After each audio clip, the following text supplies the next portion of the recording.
زمانہ قبل از تاریخ سے کوہ ہندوکش کے دامن میں آباد قدیمی شہر مردان، جو بنی نو انسان کا ابتدائی گہوارہ تصور کیا جاتا ہے۔ ماہرین آثار قدیمہ کے مطابق مردان کی سرزمین پر 45,000 سال قبل بھی انسان آباد تھا۔ یہ دنیا کے قدیم ترین آباد خطوں میں سے ایک ہے۔ یہاں ہزاروں سال قبل کئی شہر آباد تھے۔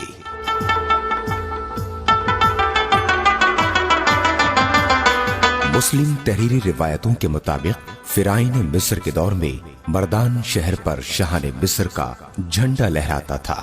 ان روایتوں کے مطابق اس شہر کو حضرت نوح علیہ السلام اور نبی اللہ حضرت متوشلخ علیہ السلام کے قدم بوسی کا شرف بھی حاصل ہے۔ مصدقہ تحریر کورش کبیر کے مطابق مردان پر سائرس اول نے 2500 سال قبل ایرانی پرچم لہرا کر ایران میں شامل کیا۔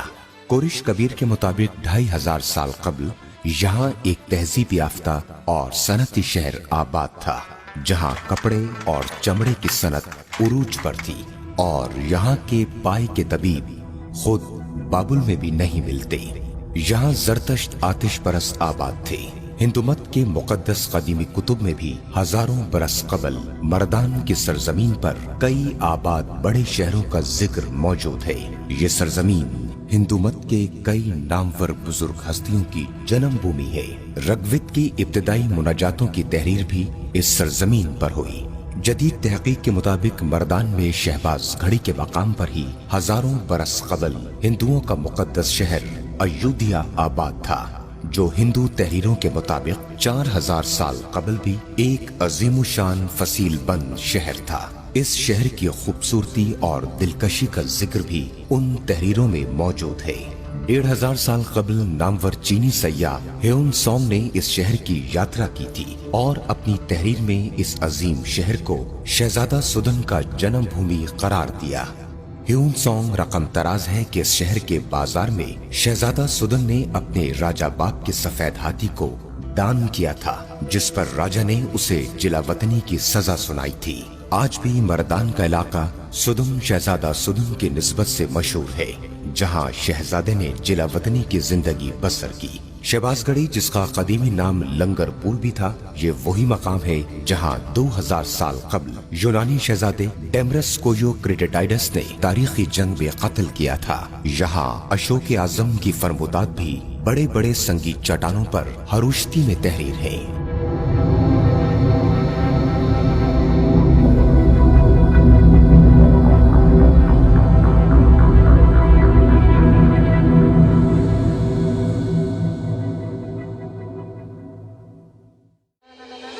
اس شہر کو سفید ہنوں نے 1600 سال قبل تباہ و برباد کر کے یہاں کے ہزاروں شہری دریائے سندھ کے کنارے لے جا کر ذبح کر دیے تھے۔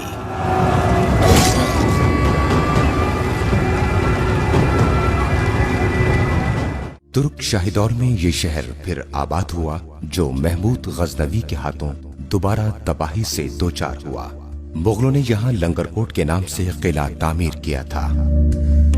آج یہ بستی یوسف زئی کی ذیلی شاخ امان زئی کا مسکن ہے۔